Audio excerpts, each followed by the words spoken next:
Rail मंत्रालय के अनुदान मांगों के मैं पूर्ण समर्थन करने के लिए यहां खड़ा हुआ हूं और सभापति महोदय, आपने मेरे को बोलने के लिए समय दिया, इसलिए मैं आपको धन्यवाद देना चाहता हूं।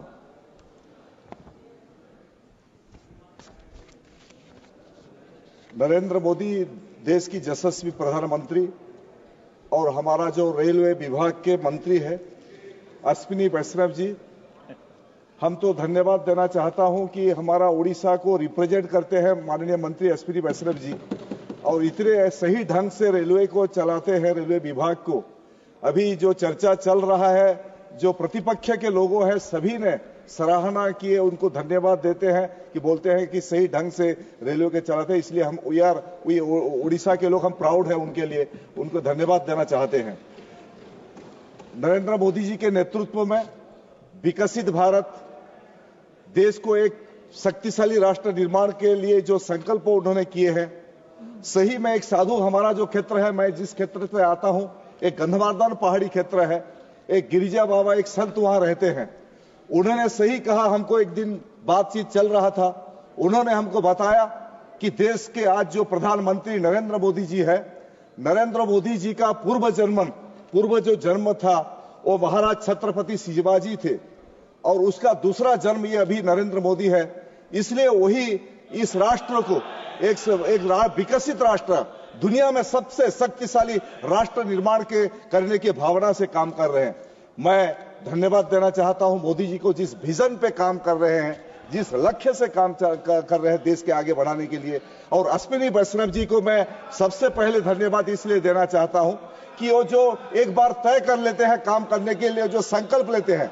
2022 में हमारा एक उपचुनाव बाई इलेक्शन हो रहा था, मैं विधायक पद पे खड़ा हुआ था, और वहां बीजू जनता दल के सरकार था, और बीजू जनता दल का सरकार ने चैलेंज किए थे अश्विनी वैष्णव जी को।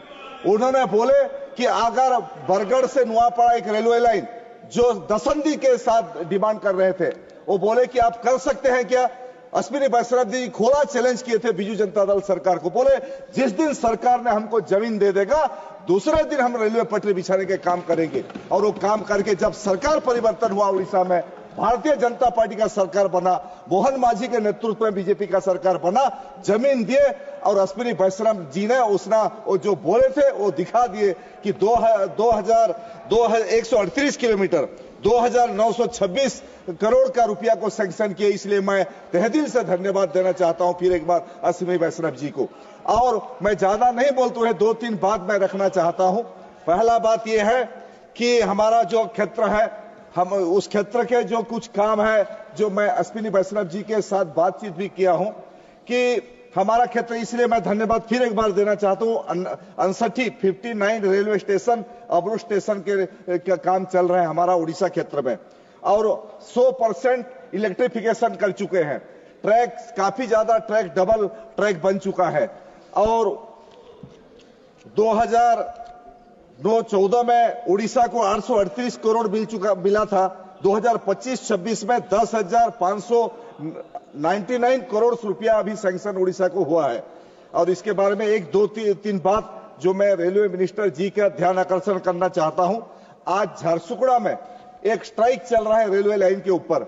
एक झारसुगुड़ा का जो एक रेलवे लाइन का ट्रैक था, उसको रेलवे डिपार्टमेंट लोगों ने ब्लॉक कर दिया है, जिसमें धारणा चल रहा है। मैं उनका दृष्टि आकर्षण करना चाहता हूं कि वहां जो लोगों का डिमांड है वो रास्ता को थोड़ा खोला जाए।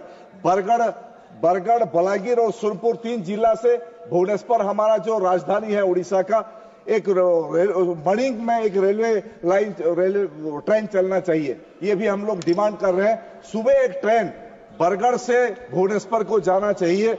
दूसरा बात, कोरोना का काल समय जो ब्रजराज नगर, बरगढ़, अताबीरा जिस स्टेशन में ट्रेन रुकते थे और बंद हो चुका है, थोड़ा कोशिश करेंगे वो सभी ट्रेन को फिर एक बार रुकने के लोगों का डिमांड है। बेलपहाड़ रेलवे स्टेशन में 3 साल पहले मोदी जी एक शिलान्यास किए थे फ्लाईओवर करने के लिए, अभी वो काम रुक गया है, उसको फिर तुरंत कैसे शुरू करेंगे। ये सारे विषय पर मैं चाहता हूं कि हमारा जो उड़ीसा का प्राउड है, हमारा गर्व है अश्विनी वैष्णव जी, वो काम थोड़ा देखेंगे, वो काम को आगे बढ़ाएंगे। धन्यवाद। Honourable member Shri